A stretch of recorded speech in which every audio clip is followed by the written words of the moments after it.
आइए साधारण ब्याज पर आधारित एक महत्वपूर्ण प्रश्न को हल करते हैं। ये बहुत सारे कॉम्पिटिटिव एग्जाम में आया है और बहुत महत्वपूर्ण प्रश्न है ये। आइए प्रश्न को पढ़ते हैं। एक व्यापारी ने 45,000 रुपये का ऋण दो बैंकों से लिया। 45,000 का ऋण दो बैंकों से लिया। एक के लिए 8% वार्षिक ब्याज दिया तथा दूसरे ऋण के लिए 12% वार्षिक। यदि एक वर्ष का कुल ब्याज 4,440 हो तो 8% की दर से कितना धन लिया गया। देखिए प्रश्न बहुत घुमाया हुआ है, आसान नहीं है, लेकिन इसे आसान तरीके से हम लगाएंगे।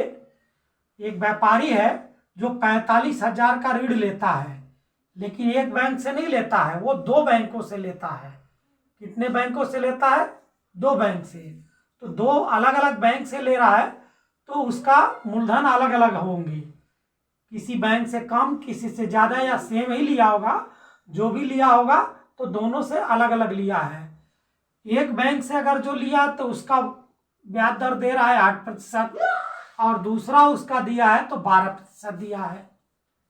फिर वो कैलकुलेशन कर रहा है कि ये दोनों का 8% वार्षिक ब्याज पर दिया जो और 12% वार्षिक पर जो दिया, तो टोटल का एक वर्ष का उसका जो ब्याज आया वो 4,440 रुपये आया।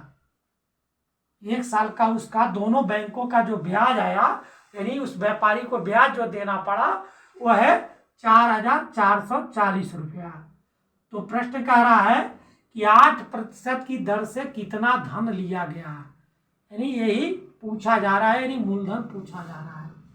अब देखिए पहला कि एक पहले बैंक से हम कितना लिया मानते हैं। हम हल करने में गणित में पहले हम क्या करते हैं, मानते हैं।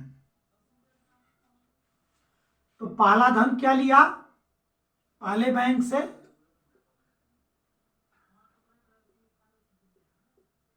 पहले बैंक से लिया गया तो धन लिया गया, धन लिया गया, धन लिखेंगे, इसको हम x रुपये मानेंगे। ठीक। और दूसरे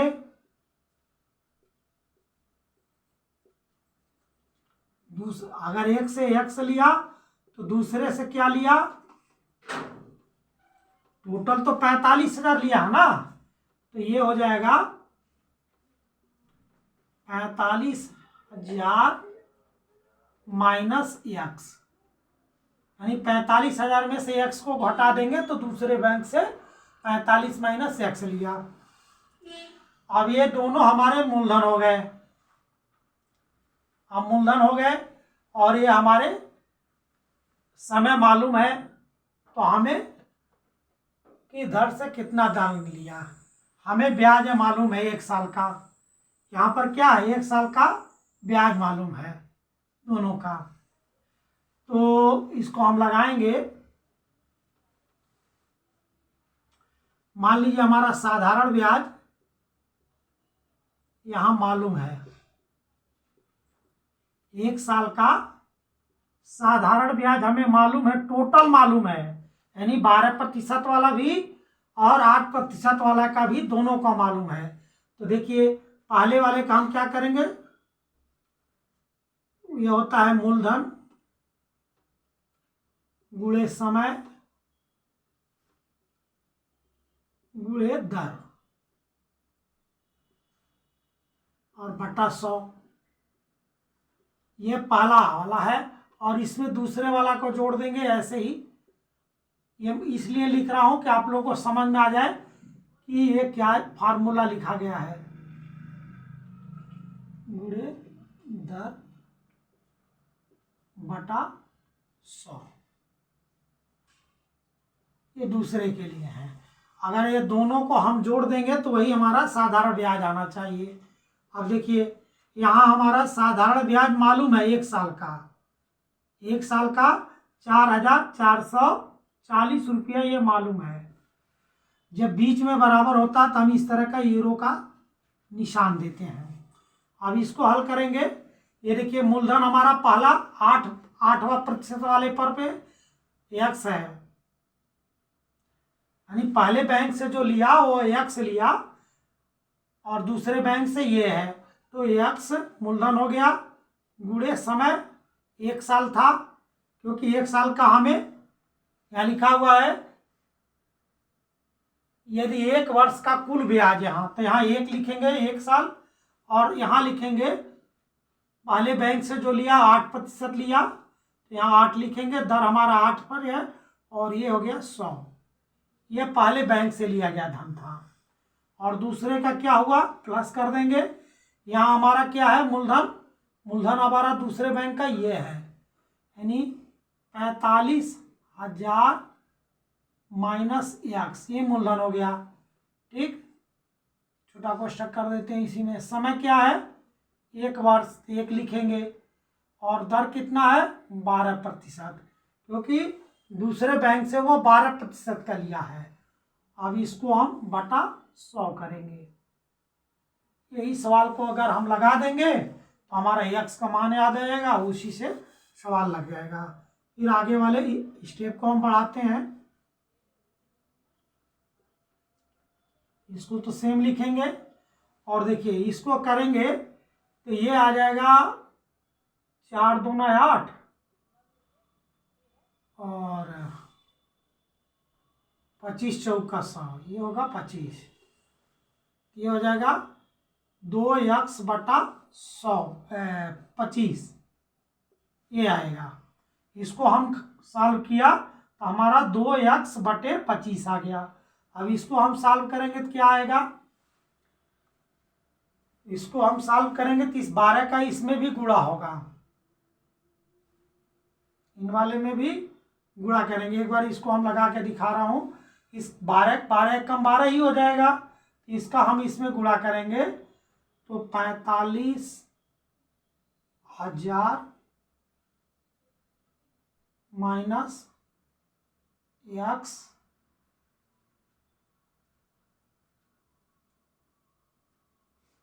इसको गुणा ही कर देते हैं। ये देखिए मान लीजिए 45 में ही 12 का हम गुणा कर देते, बाकी 0 लिख देंगे। तो ये हो गया 2 पचे 10, 2 चौको 8, 1 9, 1 पचे 5 और 1 चौको 4, ये हो जाएगा 0, और 9 5 14, और ये हो जाएगा 5, ये हो गया। और यहाँ 3 0 है तो 3 0 लिख जाएंगे, अर्थात इसको हम 12 का जब गुणा किए तो यह आ जाएगा 54A0, और यहाँ 12x हो जाएगा। जब इस 12 में x का गुणा होगा तो 12x हो जाएगा ये, और बटे 100 है तो 100 लिखेंगे। इस 12 का इसमें गुणा कर दिए, इसमें ये आ गया। अभी भी इसको हमको लगाना है, तो कैसे लगेगा, अब यही आपको कैलकुलेशन बहुत हार्ड है, ये समझना जरूरी है। 4,440, और इसमें जब ये 100 का गुणा करेंगे तो ये 200x हो जाएगा। इसमें जब गुणा करेंगे तो इसका एलसीएम क्या आएगा, मान के चलिए 100 है तो ये 25 चौका 100, 4 दूना 8, 8x हो जाएगा। ये हम लगाते हैं 25 का, यानी 100 में 25 का जब भाग देंगे तो 4 आएगा। उस 4 को जब इसमें हम गुणा करेंगे तो ये हो जाएगा 4 दूना 8x, यहाँ प्लस है तो प्लस लिखेंगे। अब देखिए इसका जो 100 में 100 का भाग देंगे तो 1 आएगा, तो यहाँ वो सेम वही चीज हो जाएगा।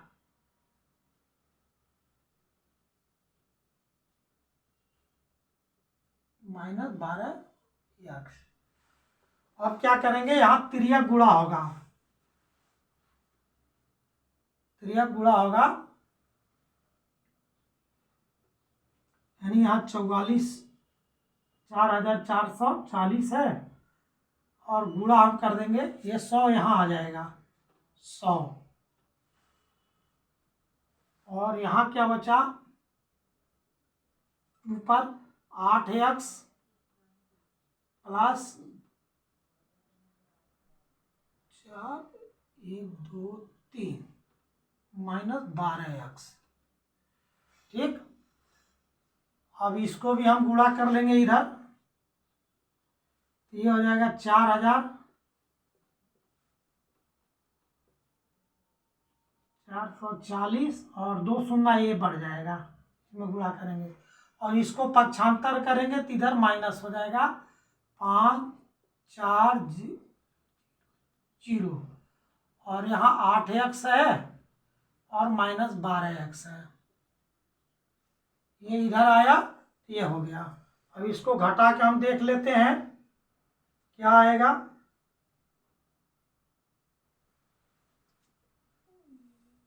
ये यही हम घटा लेते हैं, 4 4 4 0, यहाँ और आएगा 4 4 4 0 0 0, इसको यही माइनस कर लेते हैं, ये 0 हो गया 0 हो गया 0 हो गया, यहाँ 10 हुआ, 10 में से 4 गया 6 होगा, यहाँ 13 हो गया, 13 में से 4 गया तो 9 हो गया, यहाँ कट जाएगा नहीं। ये आएगा आपका अगला स्टेप 96, 0 है 3 0 है, यहाँ माइनस आएगा ये, क्योंकि इसमें से इसको हम घटा रहे हैं ना, तो ज़्यादा में से कम को घटाते हैं तो उस ज़्यादा वाले का ही आगे का सिंबल लगता है, ये माइनस लगेगा बराबर, और 12 में से जब हम 8 को घटाएंगे तो माइनस 4x होगा। ठीक, अब ये माइनस से माइनस कट जाएगा, इसलिए यहाँ देखिए जगह थोड़ा कम पड़ गया, x बराबर हो जाएगा 996,000 बटे, ये 4 नीचे आ जाएगा, इसका 4 बटे में आ जाएगा। अब इसी को भाग दे देंगे तो ये आ जाएगा जो मान, वही हमारा x होगा। x जो हमने माना वह पहले बैंक से लिया गया धन, यानी 8% वाला का ही आ जाएगा आंसर। तो ये 4 दूना 8 और 4 चौको 16, अर्थात ये आ गया 24,000 रुपये। ये x का मान हो गया, और यही x हमारा पूछा हुआ है, यानी 8% की दर से कितना धन होगा, तो पहले बैंक से हम 8% तो लिए हैं, तो यही इसका आंसर आएगा 24,000 रुपये, अर्थात वो 24,000 रुपया लिया पहले बैंक से, जो 8% की ब्याज की दर से धन लिया था, तो वो आ गया हमारा 24,000 रुपये। देखिए प्रश्न में थोड़ा घुमाया है, कैलकुलेशन है, लेकिन अगर समझ करके लगाएंगे तो ये सवाल आसान है। हमारा आंसर मालूम हो गया 24,000 रुपये। अगर आपके समझने में कहीं दिक्कत आती है तो हमारे कमेंट बॉक्स में ज़रूर लिखिएगा, मैं दोबारा ये वीडियो बना दूंगा। वैसे तो मैं कोशिश किया हूँ कि सारे चीज़ को एक्सप्लेन करने के लिए सारा चीज़ एक्सप्लेन भी किया हूँ और उसी को कैलकुलेट किया हूँ, तो हमारा आंसर आया है। प्रश्न थोड़ा घुमाया है लेकिन सवाल आसान है, सारे कैलकुलेशन जोड़ घटाना मैंने यहाँ भी करके दिखाया है कि कैसे कैसे क्या हुआ है। ये जो 96 को हमने 4 से काटे तो ये 24 आ गया, और यहाँ 3 0 थे, 3 0 लिख दिए। यदि हमारे पढ़ाया हुआ चीज़ आपको अच्छा लगा हो तो हमारे चैनल को लाइक करिएगा, कमेंट करिएगा, अपने यार दोस्तों को शेयर करिएगा और हमारे चैनल को सब्सक्राइब करिएगा। धन्यवाद।